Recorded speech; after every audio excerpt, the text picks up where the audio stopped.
Welcome to GardenDC, the podcast about everything gardening in the Washington, D.C. and Mid-Atlantic region. I'm your host, Kathy Jentz.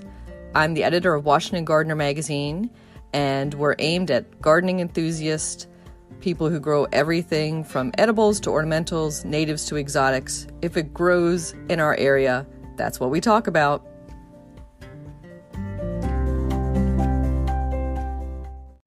Welcome to episode 137 of the GardenDC podcast. In this episode, we talk with Maria Rodale, author of Love, Nature, Magic, Shamanic Journeys into the Heart of My Garden.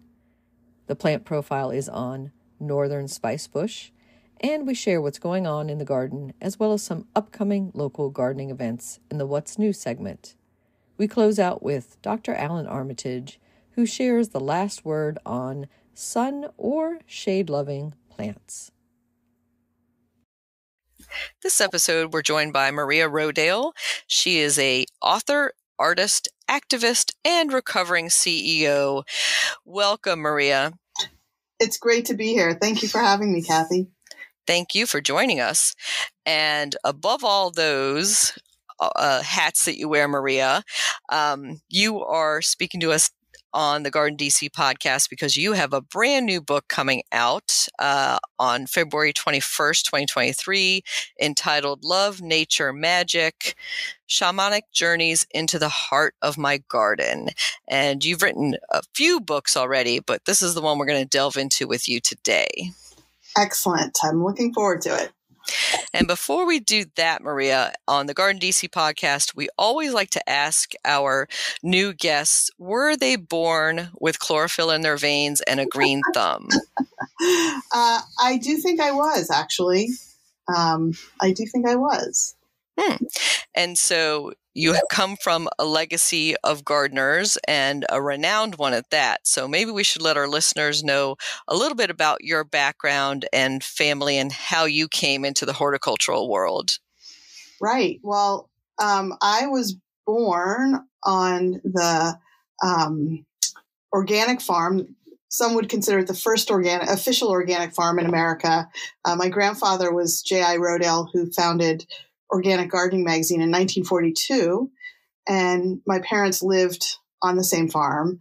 And so I grew up basically playing in the dirt, playing in the soil, running around like a wild animal and just absorbing all the beauty and wonder of organic nature, whether it was cultivated or wild.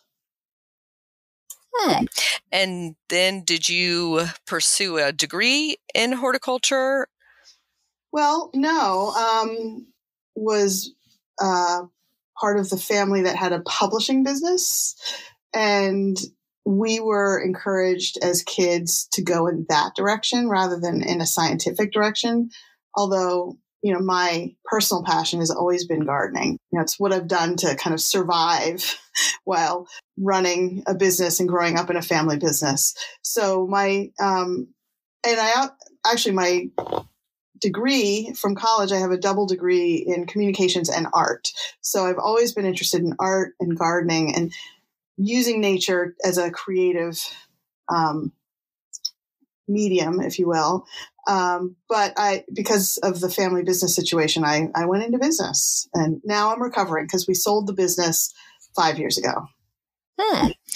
And are you still on the board of Rodale Institute? Yeah. So the Rodale Institute is a separate organization than the family business. That's a nonprofit, which is a public scientific research and education organization that has done the longest running scientific studies comparing organic agriculture and regenerative organic agriculture to modern chemical synthetic agriculture. So I've been on the board of that organization. I was the co-chair, but now I'm just on the board. So that's a separate organization that is doing amazing work to help farmers learn how to transition to organic farming. And we continue to do research to this day. So important too. I know that there's such a dearth of really good research out there about growing, and there's so much still unknown. So glad to hear that that is still actively going. Thank you. Yes, we're very proud of the work we've done there. And so what is your earliest garden memory? Well, in my family, the men were the intellectuals and the writers and the thinkers, but the women were the actual gardeners and the cooks. So I have, very early memories of just hanging out with my mom while she was weeding and making mud pies and playing in the barn and finding kittens and things like that. And all the smells and aromas of cooking, sitting on the back porch shelling peas and then having them for dinner.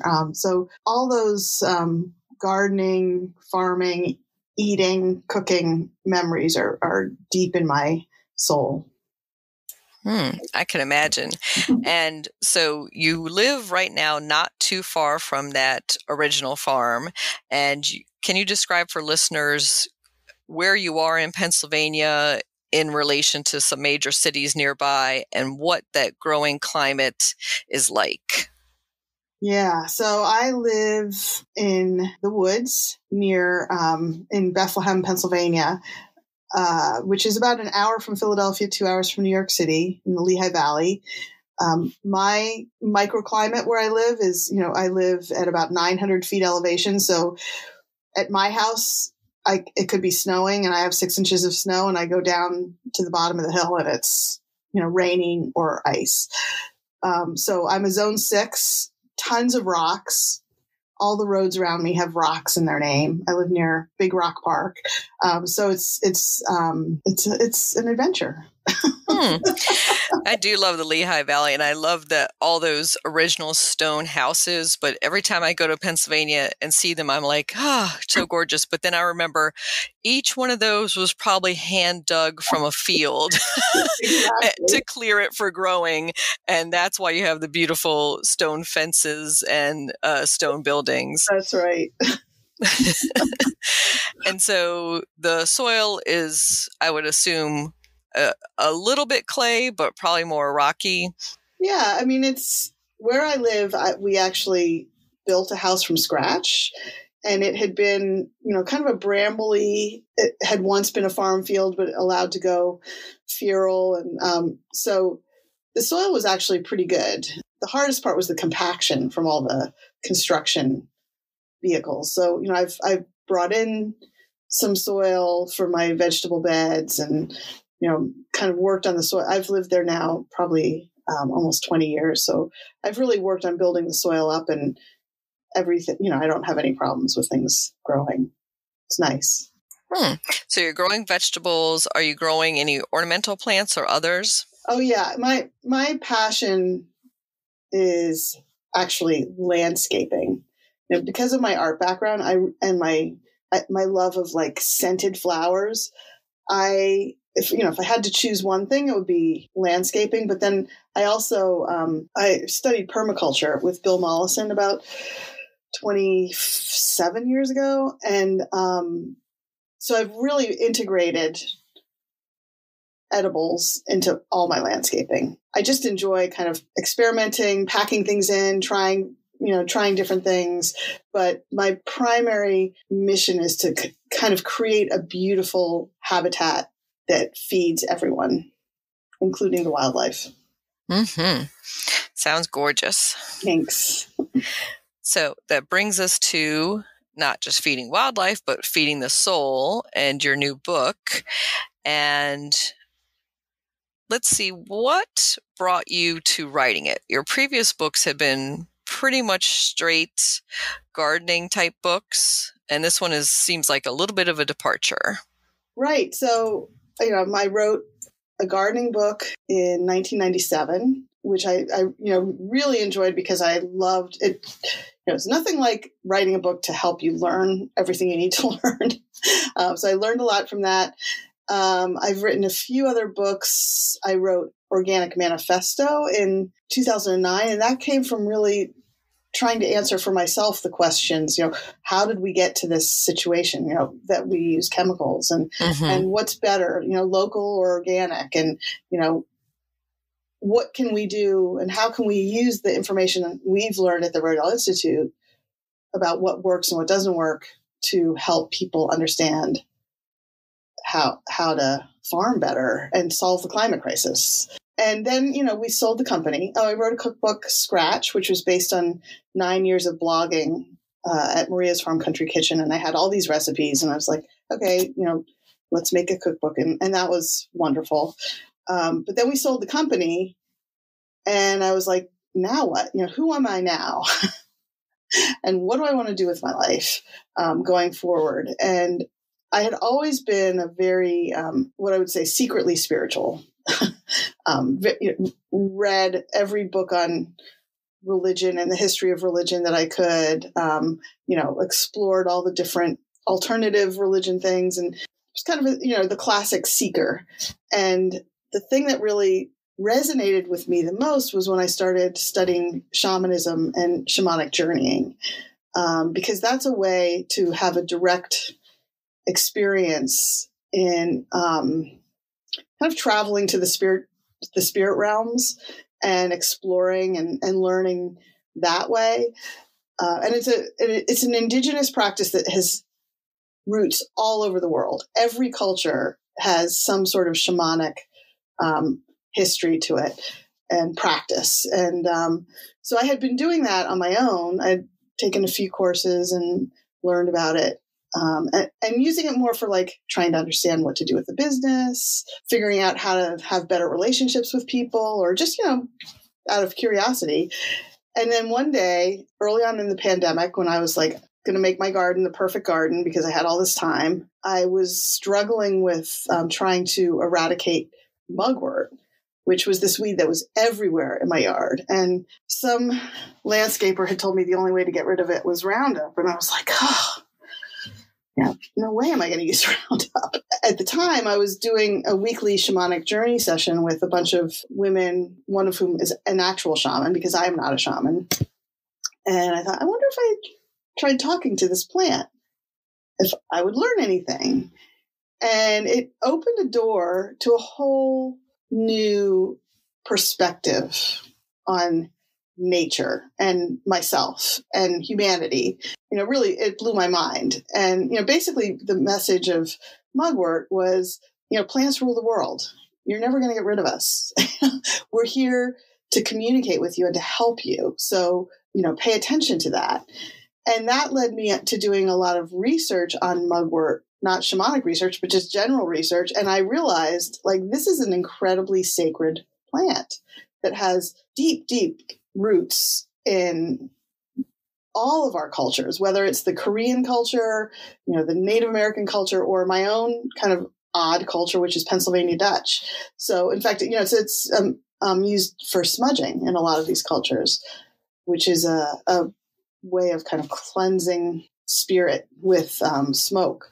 At that point, I was like, that's so interesting. I'm kind of combining my love of gardening and curiosity about that with my spiritual passion, and where's this going to go? And so I did a few more journeys to other things, and that's when I was like, this is really interesting. This is different. I don't know of any book that's ever done this. Yeah, so fascinating. And I can so relate to your mugwort journey and story because I have a patch of mugwort that popped up and is trying to take over my entire garden. And I've been struggling with it for several years in perennial beds. And then just last year or so, I was talking to a student of herbalism, and they said, what grows in abundance is because you have a need for it. Right. So I was like, what? That kind of threw me back. And I said, oh, let me look more into mugworts. And I just started to offer mugwort to every herbalist in the area. Come and dig. And they were just astounded and loved it. And then, of course, there's plenty more to share.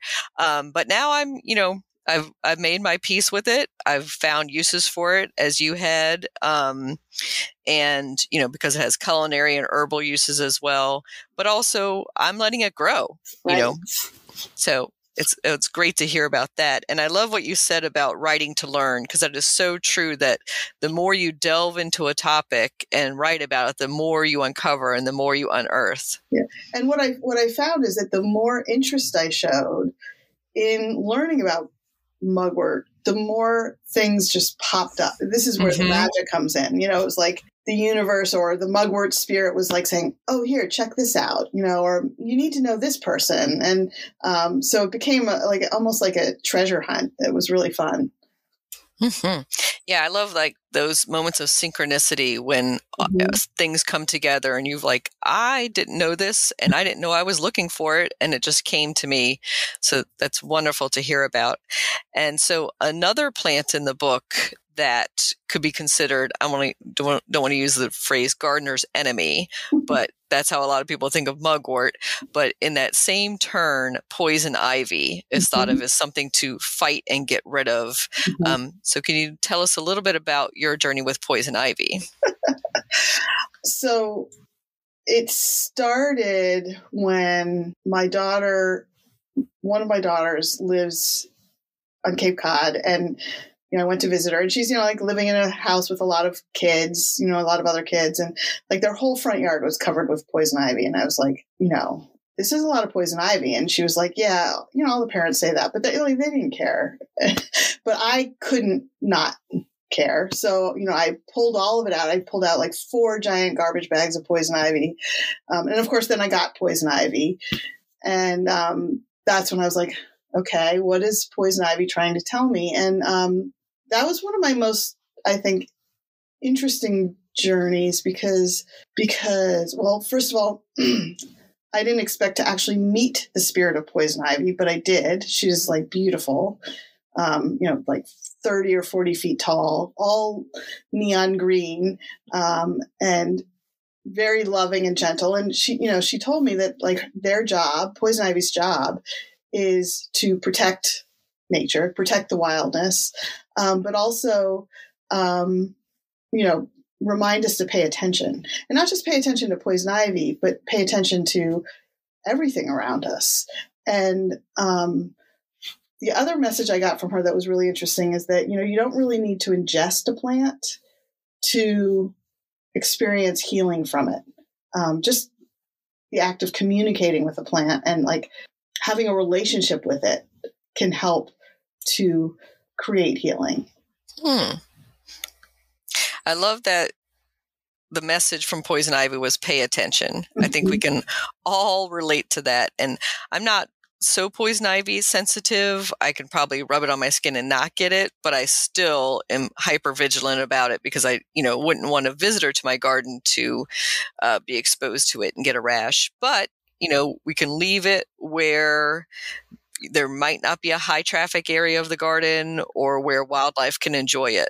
Right. And that, that was one of my big takeaways from all this. It's like, they're not saying, don't ever pull us out, or don't ever try to get rid of us, but like, don't make it a fight, ask permission, thank it for, being there, leave it where it can be left. And just kind of, her other message was like creating boundaries, poison ivy creates boundaries for the woods, for nature, but we need to also create boundaries for ourselves. So true. And so hard for some of us who are obsessed gardeners right? to learn that lesson and the borders and boundaries we need to have between things, and maybe not so much control on the human side. Yeah, that was a huge message from all of the journeys that I did, is that, this idea that we can control nature, or that, I call it in some cases like the tyranny of tidiness. It's not healthy for anyone, it stems from like fear and also, colonialism and oppression, that's like that it has to be a certain way and this is the only way or this is the best way. So it really inspired me to relax. Yeah, I think in the introduction to the book, you talk about your, I think it's grandmother, who wants super neat, non-weedy gardens. That was my mother. That was your mother. Oh, sorry. Yeah, that your mother would be ringing in your head when you went out to weed, that it had to be super non-weedy, super kept up. But that isn't something that necessarily you have to carry on. Right. And again, another big message from this was from the whole book was this idea of generational healing, that the work we need, we think of the environment and, we've got to save the environment and get angry and be kind of aggressive about fighting climate change. But really it's about healing our own selves and our own hearts and changing the way, rearranging our brain in terms of how we interact with nature.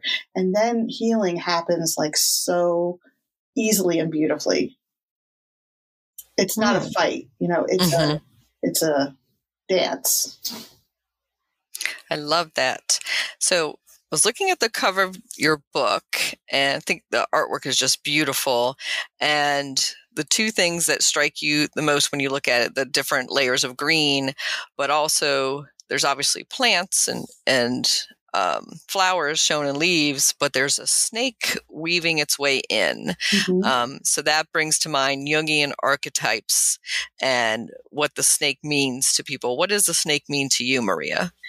Oh, well, when I first saw the cover with the snake on it, I was like, not the snake, because it's too, everybody has so many different feelings about snakes, and I actually came back to no, the snake needs to be there. But I feel very deeply connected to the Australian Aboriginal culture, and what they have, one of their key origin stories in all their different, they call their tribes mobs, is the idea of the rainbow serpent. And, the rainbow serpent is the creator of everything. So for many years, I was like, what is this rainbow serpent? And what does it mean? And through this whole process of writing the book, I came to understand that, well, first of all, rainbows come from water, and the serpent is tied to water, but it's also tied to the whole, the cycles of how the universe works. One of the oldest symbols found in ancient cultures everywhere is the spiral. And what physicists and astrophysicists now know, and when we see pictures of our galaxies, they're spirals. A hurricane is a spiral, a seashell is a spiral, a sunflower is a spiral. And what I think the rainbow serpent shows us is that everything is a spiral moving forward. In fact, I talk about how, when we think about the models of planets going around the sun, it looks flat, it looks oval, but it's actually, we're all going around the sun and moving somewhere at the same time. So it really is a spiral. Physics scientists would say, yes, it's a spiral. So I think that what that does for me is it puts everything in perspective, in that, we all look back at history and say, oh, things were either better or worse, or, oh, we're going through the same thing again. And my personal belief is that what this snake energy and the rainbow serpent tells us is that, yeah, it's a spiral. We're or some people would say a pendulum, but we're still moving forward. Things seem good, and then they seem bad. They seem good, and then they seem bad. And it doesn't feel like we're getting anywhere, but actually we're always moving forward. We're always moving to a better, more evolved place. So that's what snake is for me. Wow, fascinating.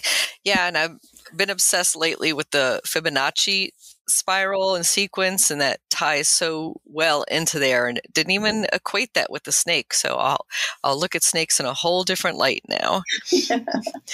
So can we describe a bit about the shamanic journey for our listeners? So if we were to pick an aspect of our garden that frustrated us, say rabbit predation or of the vegetable patch, or a weed that just will not relent, what would we relate that in a shamanic journey way? Well, shamanic journeying is a very specific practice. Some people ask me, oh, is it like meditating? It's like, not really. Because, when you're meditating, you're kind of trying to quiet your mind. When you're journeying, you're going somewhere. And that's why it's called journeying.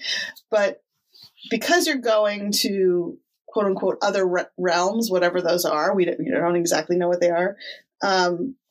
It's important to protect yourself. So in the book, I give examples. Actually, Lisa, the shaman that I work with, wrote, and in the audio version, she reads the opening sacred space, which is a beautiful, beautiful way to kind of prepare to journey, create a safe space, honor, all the spirits and everything.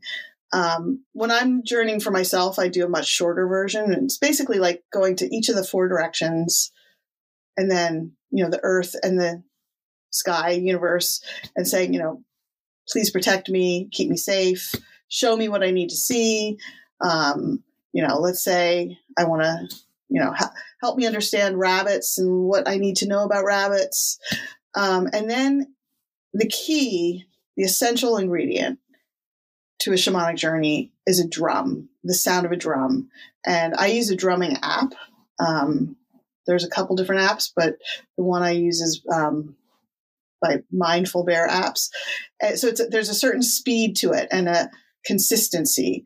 And I write about in the book how the first scientific study was done to measure brain waves of shamans who are journeying versus, people who are listening to classical music versus people who are actually taking a psychedelic journey, on LSD or something.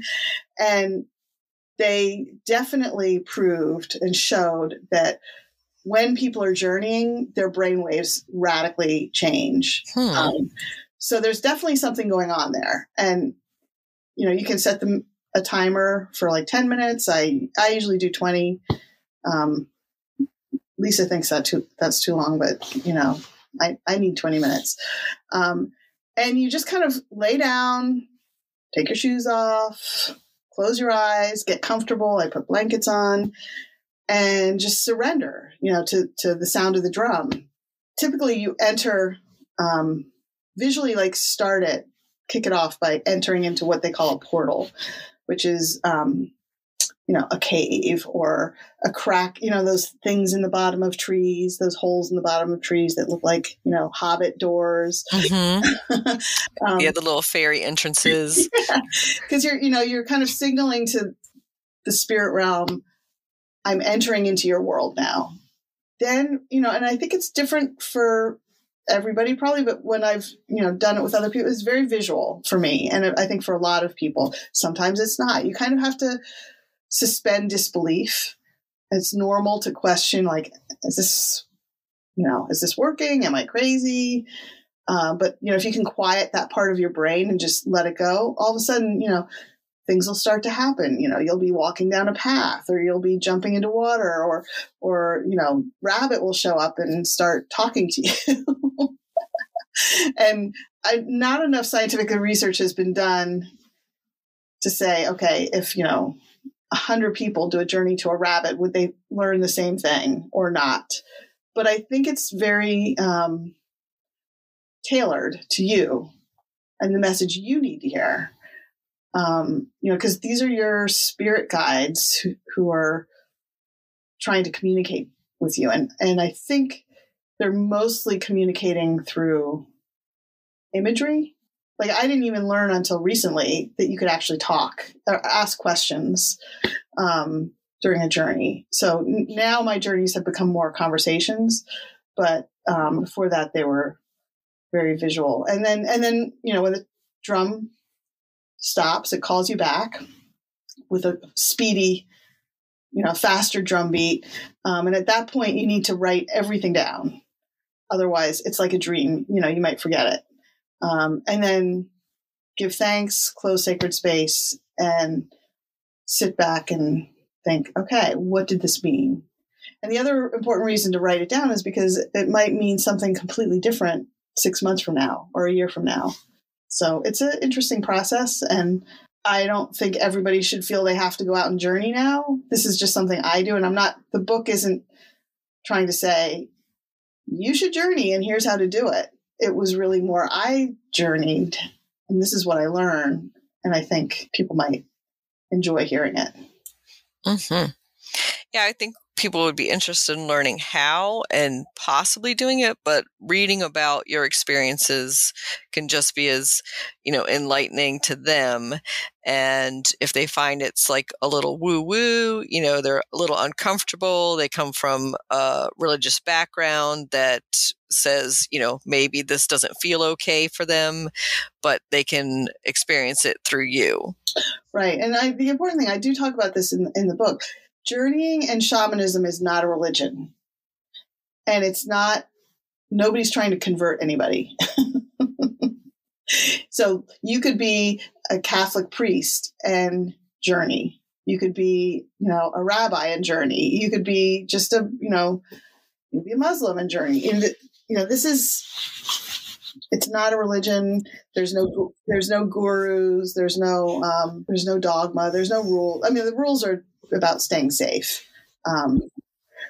But I mean, I can tell you that what happened to me during this process is I started feeling deep love and compassion for the very things that annoyed the hell out of me beforehand.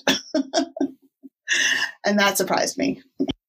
Yeah, that's such a good point about, it's not a religion. It's a practice that can go hand in hand with your religion practice, just like meditation and yoga could be folded into whichever religion that you practice. And I love that you're saying that what you were fighting against, you're now embracing and actually hold affection towards. Yeah. And how do you feel that the shamanic journey turns that and makes that into an affection? Well, for me personally, and this is, I think, a message that we can apply to our real lives. It's about sitting down and having a conversation with something you didn't understand before, whether it's another person, and then hearing their story, like what they're here to do, why they exist, what's important to them. And then you kind of basically you become friends, and, you start to see things from a whole different perspective, and realize that, they're just trying to exist just like we are. And they have a job to do just like we do. And they're just trying to help us, or tell us something that we need to hear. It's just the process of connecting and feeling, not thinking so much. So true. And so one of the chapters in your book is on the mosquito. And so that's one of the ones that I can see that will be a lot of resistance, and how we can feel actual affection for that creature. Well, that's one where and that was my most difficult chapter for so many reasons. I'm not saying I love the mosquito and that we're best friends. And I just, I still get bitten by mosquitoes, and I still, I'm going to slap them if they land on me.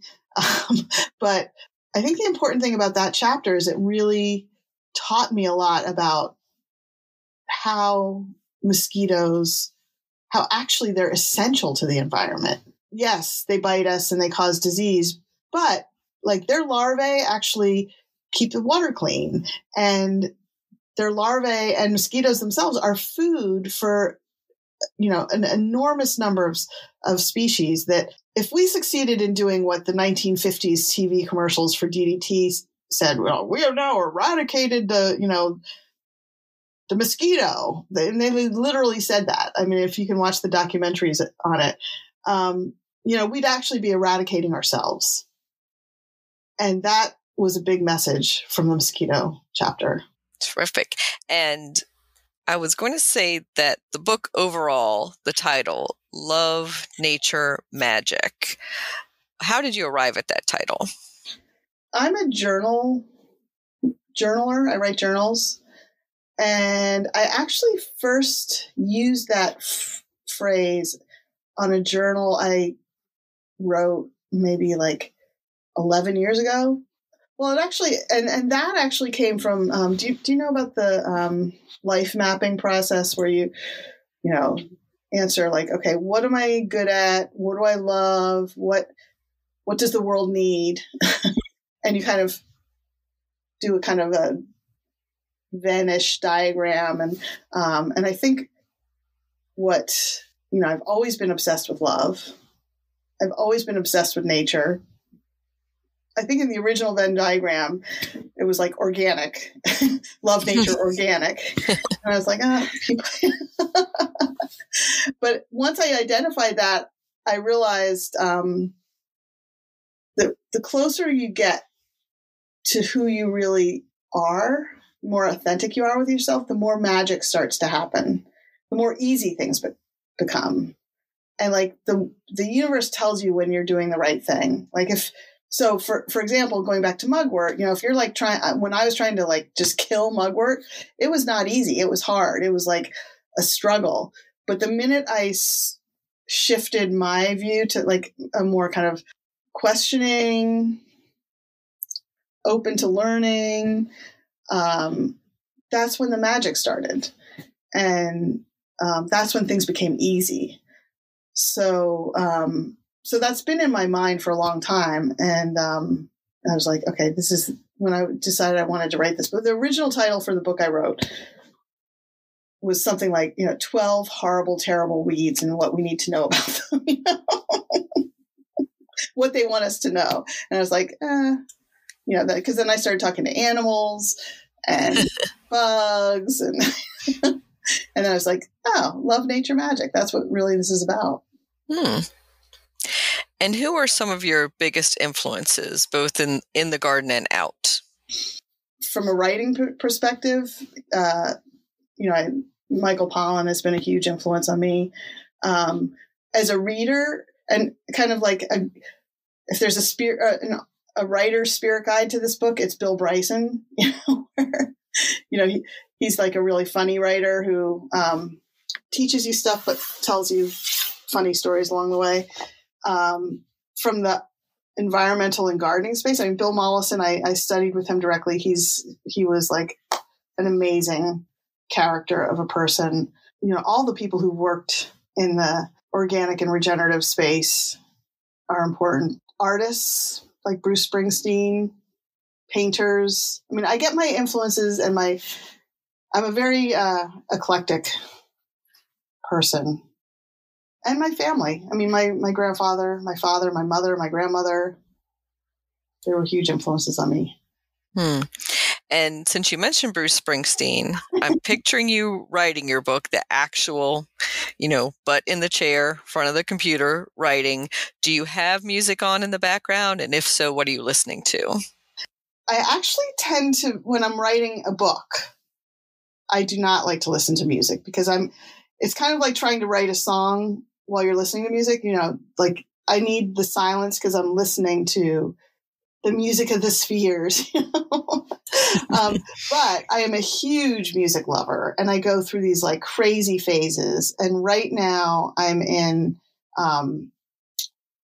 loving like kind of, and maybe it's because I'm getting older, but like swing music, the jazz singers like Nancy Wilson and just that kind of like crooning, the people who, Bob Dylan singing the standards from his album Triplicate. But I'll listen to anything. And I love music so much.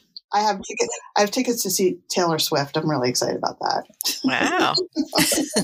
Lucky you. And who do you picture reading the book, and what do you think the outcome will be? When you sent this book into the world, what are your wishes for it? Well, my wishes, and it's a big wish, are that, first of all, obviously I want gardeners to read it, but I'd like men gardeners to read it. Not men gardeners, men to read it, because I think there's important lessons. I feel like men are struggling right now in society, and there's really important insights for them there. Mm-hmm. But I also want young people to read it, because one of the things I know from being in publishing that, like, women are the biggest readers in general. So I'm obviously hoping that women read it. But I do think for young people, like, they seem open and want a different perspective, and they're the future, so if they can, like, learn some of the things, different ways of healing and dealing with humanity and nature, and kind of transcend this division that we feel, we're stuck in, that would be amazing. That would be amazing. And how can our listeners contact you? Well, I have a website, mariarodale.com, and, all my different activities are there, and a way to contact me is there. But I'm also on Instagram, Twitter, Facebook. I'm on TikTok, but just as a lurker at this point. And how can they purchase the book? The best way is Amazon, and the book comes out on February 21st. I also read the audio version myself, which was really fun. So for people who prefer audiobooks, I highly recommend it. I even sang, which was a big step for me. Wow. Yeah, I love, as an extension of being a podcast listener, I love to listen to audiobooks when I'm, working or weeding in the garden. So I'll definitely have to get that version of it. I love it when it's especially in the author's own voice.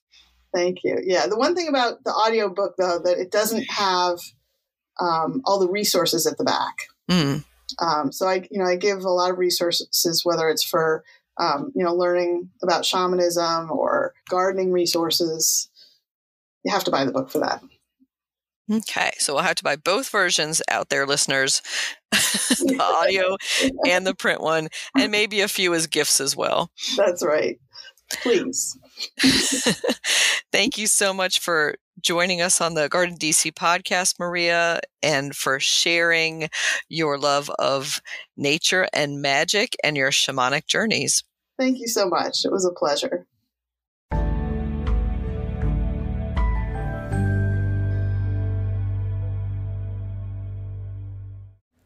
Northern Spicebush plant profile. Northern Spicebush, Lindera benzoine, is a deciduous shrub in the laurel family that is also known as spicebush, wild allspice, and Benjamin bush. It is native from southeastern Canada throughout the eastern United States. It gets its common name from the fact that crushing the leaves releases a spicy fragrance.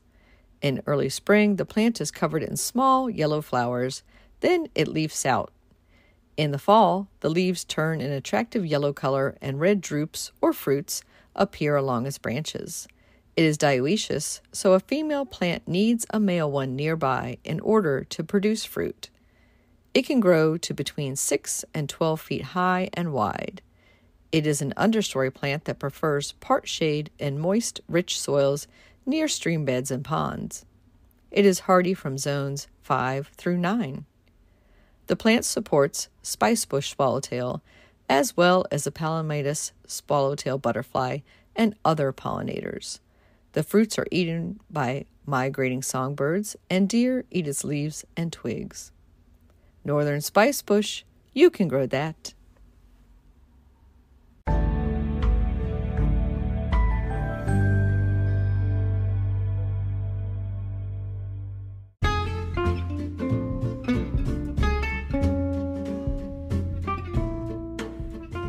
What's new in the garden this week?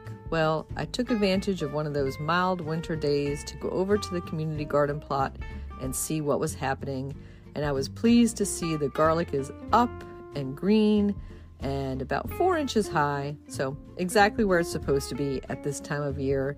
Has a nice blanket of straw all around it, so it's well insulated and protected and in good form to take off and grow this spring. In the local gardening world, if you're in the Washington, D.C. region, some events you might want to attend include the National Capital Orchid Society's annual orchid show and sale, and that's President's Day weekend, February 17th through February 19th at Homestead Gardens in Davidsonville, Maryland. That includes over 100 varieties and thousands of plants on display in Homestead's greenhouse with experts to answer all your questions. They'll have workshops and exhibits to educate you, and of course, plenty of orchids to purchase. One event you won't be able to attend, but I wanted to bring your attention to, is the U.S. Botanic Gardens production facility tours on March 11th. And those are held annually and they fill up very quickly. And I see that all of the spots are already spoken for. So just put this on your calendar for next January to jump on usbg.gov to get your slot on that production facility tour and to see the behind the scenes at their growing greenhouse. So, Silver Spring Garden Club, my garden club, is having a meeting on Monday, February 27th at 7:30 p.m. at Brookside Gardens. That is open and free to guests. The speaker is Carol Allen, and the topic is DIY microgreens, growing delicious and nutritious microgreens at home. And the following week, Saturday, March 4th, from 10 a.m. to 12 noon, is the Eco Savvy Symposium at Green Spring Gardens. And this is a feel-good, eco-savvy gardening, good for you and good for our world, put on by the Green Spring Gardens Extension Master Gardeners. And that's the 19th annual Eco Savvy Symposium. So congratulations to them. You can find out more about that and register for that at Fairfax County Park Takes. And that registration closes on Friday, March 3rd. Happy gardening!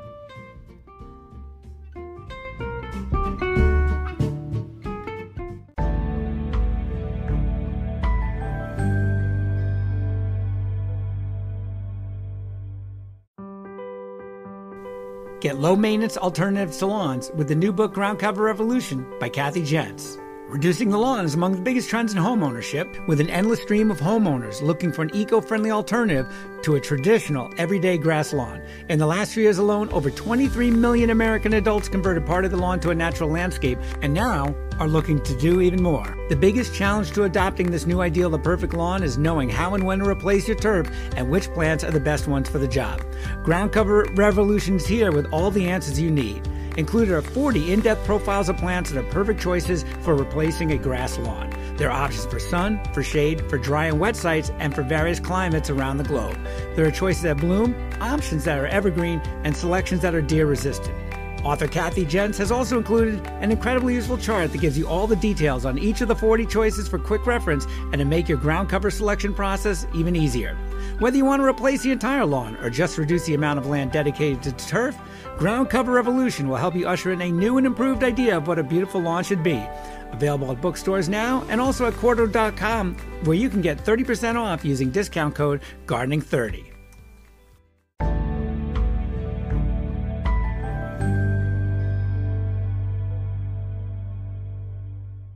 In the new book, The Urban Garden by Kathy Jentz and Teri Speight, you'll find dozens of inspiring and creative ways to grow flowers, shrubs, vegetables, herbs, and other plants in small spaces and with a limited budget. Whether you want to grow on a balcony, rooftop, front stoop, or a tiny urban patio, turn your growing dreams into reality and build a gorgeous and unique garden that showcases your personal style while still being functional and productive.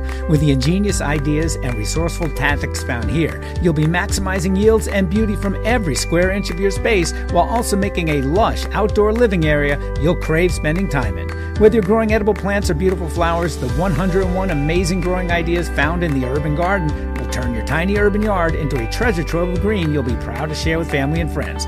Buy your copy today at your local retail bookseller or order it online now at Amazon.com or bookshop.org.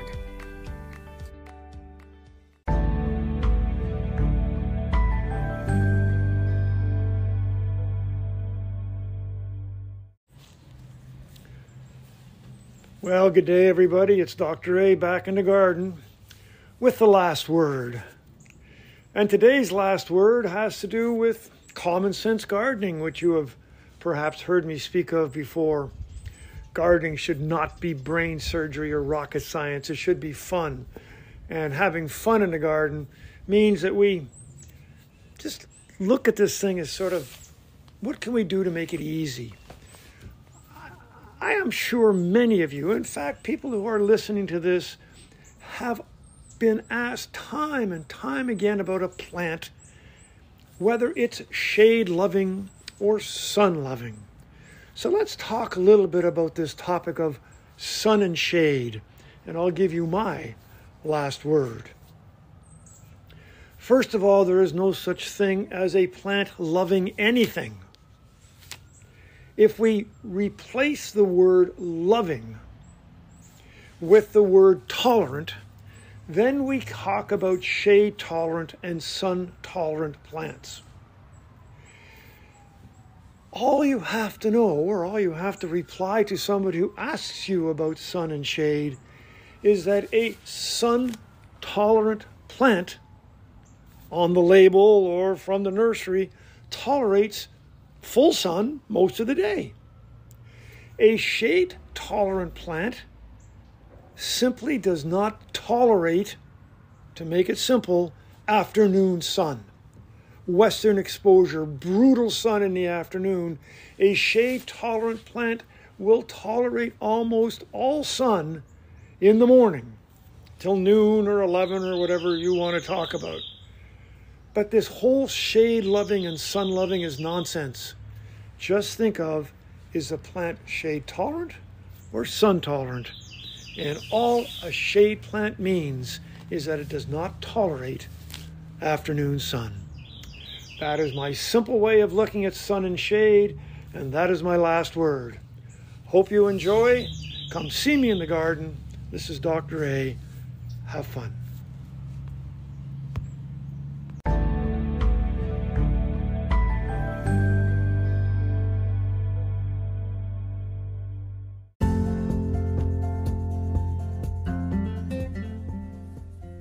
Thank you for listening to GardenDC.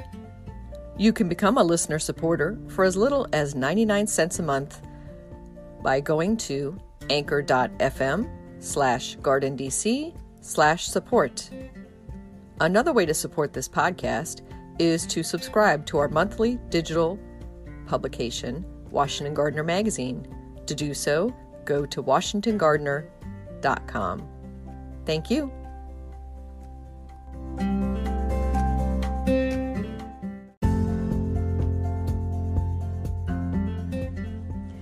You can find Washington Gardener online at WashingtonGardener.com, on Twitter at WDC Gardener, on Instagram at WDC Gardener, and on Facebook.com at Washington Gardener Magazine.